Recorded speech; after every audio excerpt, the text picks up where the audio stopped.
R&B singer R. Kelly facing the music and possible prison time as he turned himself in overnight. Robert Kelly was indicted before a Cook County grand jury on 10 counts of aggravated criminal sexual abuse involving 4 victims. Authorities say at least 3 of them were minors, and the crimes happened between 1998 and 2010. In a Friday press conference, victims were revealed only by their initials, HW, RL, LC, and JP.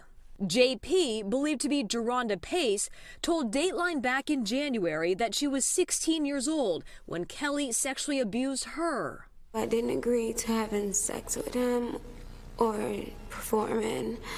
I would be locked in a room. Michael Avenatti represents several clients who are prepared to testify against Kelly.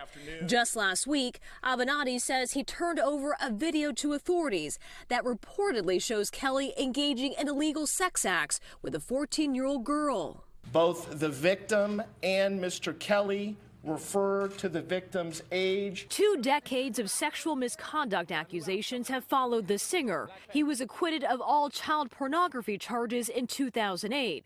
But a recent Lifetime docuseries, Surviving R. Kelly, put the spotlight back on his past. He preferred the younger ones because he is easy to manipulate. Shortly after it aired, a Chicago prosecutor made a plea for any victims to come forward. We cannot seek justice without you. Kelly has consistently denied any wrongdoing. His lawyer defended his client Friday, saying the victims are lying. Every one of the women in that documentary had a song they were now going to release, a book they were now going to release, a deal they were now going to do. Everybody's trying to profit off of R. Kelly. A star now making more headlines for his legal trouble rather than his music.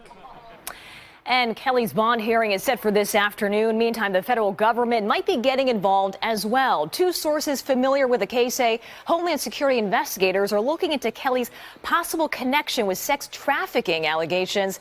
The Department of Homeland Security has not yet commented. Peter Chanel. All right, Kathy Park, thank you very much.